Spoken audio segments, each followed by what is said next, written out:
Good evening friends, welcome back to my YouTube channel Renu Mittal coaching classes. कैसे हैं आप सब? I hope you all are doing well. कल हमने अपनी वीडियोस में टीचिंग एप्टीट्यूड टॉपिक स्टार्ट किया है, सो आज हम उसी से रिलेटेड अपना डिस्कस करेंगे objectives of teaching. Right, what are the objectives of teaching? Very important. So let's start. कहते teacher has the following objectives in teaching session. First one is development ability of critical and logical thinking. Right, कि student में critical and logical thinking की ability को develop करना। So कैसे develop करना? What is the process? First one is identify the problems. Right, सबसे पहले problems को क्या करेंगे? आइडेंटिफाई करेंगे, देन उसको एनालाइज करेंगे, then select relevant facts, principles, etc.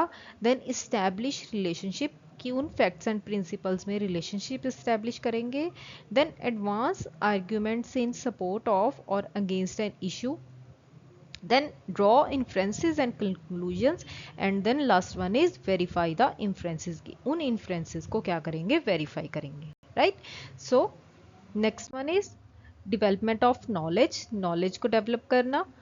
कहते हैं the student acquires knowledge of various terms, concepts, events, ideals, problem, personalities and principles related to the studies. Right, कहते हैं स्टूडेंट क्या करता है? नॉलेज एक्वायर करता है in the form of various terms हो गए, कोई कॉन्सेप्ट्स हो गए, किसी इवेंट से हो गए, कोई किसी को आइडियल मान के चलना। Right, problems, personalities, principles. First one is recollection facts, events, years and terms. First one is वो रिकलेक्ट करेगा आइटम्स को, इवेंट्स को, फैक्ट्स को, देन उसको उनको रिकॉग्नाइज करेगा। Right, then read information presented in different forms, उनके रिगार्डिंग क्या करेगा? वो इंफॉर्मेशन को रेड करेगा जो कि डिफरेंट डिफरेंट फॉर्म्स में उसको प्रेजेंट की जाएगी। Then show information on maps, charts, diagrams etcetera. Then उसी इंफॉर्मेशन को क्या किया जाएगा? उनको उसको मैप्स, चार्ट्स और डायग्राम्स की फॉर्म में शो किया जाएगा। Right, next one is development of understanding. Next आ जाता है हमारे पास अंडरस्टैंडिंग को डेवलप करना। Develop understanding of terms, facts, events, years, principles etcetera. First one is कैसे classify facts, events, terms and concepts. सबसे पहले वो फैक्ट्स को, इवेंट्स को, टर्म्स को, कॉन्सेप्ट्स को क्या करेगा? क्लासिफाई करेगा। Then compare and contrast the events, trends, concepts etcetera. Discriminate between the significant and the silly matters. Right, कि कौन से हमारे पास जो मैटर्स हैं सिग्निफिकेंट हैं एंड कौन से सिली हैं, उनके बीच में डिस्क्रिमिनेट करेगा। Illustrated events, principles by citing examples.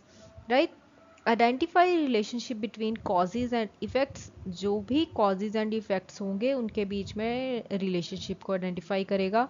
Detect errors in the statement and rectify, जो भी स्टेटमेंट में एरर्स होंगे उनको डिटेक्ट करना एंड देन उनको रेक्टिफाई करना। Then arrange facts etcetera in a particular known order, and last one is interpret the maps, chart etc from the source of history. Right, next one is development of attitudes. Now students develop favorable attitudes with show respect towards other people's way of life, ideas etc. Right, उनके religion के बारे में, उनके faiths के बारे में knowledge होनी चाहिए। Establish relationship with other peoples, practice the noble religions and their principles. Next one is cooperate with others in social and historical activities. Last one is appreciate करना उनकी cultural differences को। Clear? Next one is उनके बीच में practical skill को develop करना। Students develop practical skills with draw historical maps, charts, diagrams, models prepare करके, tools etc. which helpful in the study and understanding of historical events. Right, जब वो practically किसी का चीज़ पे काम करेंगे तो उनको क्या करेंगे? उनकी प्रैक्टिकल स्किल्स भी इंक्रीज होंगी और उनको प्रैक्टिकली ज़्यादा नॉलेज भी गेन होगी। Right, next one is development of adjustment. The manner of teaching should be such that it makes the pupils feel at home in his classroom.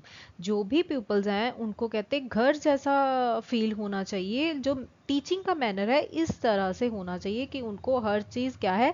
Easily understood हो जाए। The teacher has to ensure that the learner is well adjusted to the environment, which includes uske classmates, schoolmates and other members of his society at large.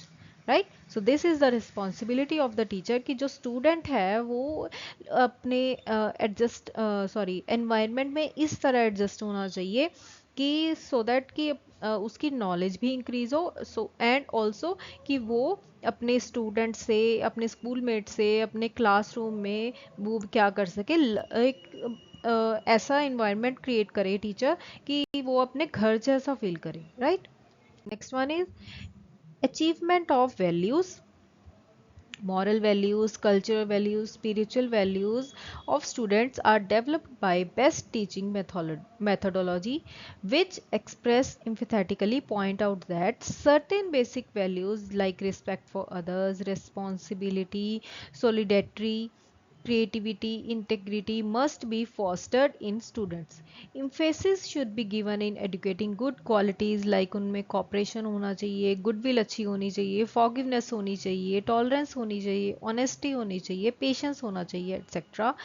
in order to encourage universal brotherhood and to prepare students worthy citizens of the country. Next one is make friendly environment. One of the primary objectives of teaching is to make the friendly environment of the place of teaching which is helpful to remain focused on the teaching right जो कि अपनी उसकी teaching में focus रहने में भी help करता है right. So this is it for today's video. I hope you liked the video. Please subscribe my channel Renu Mittal Coaching Classes. Thank you so much. Stay tuned for more such videos. Bye bye.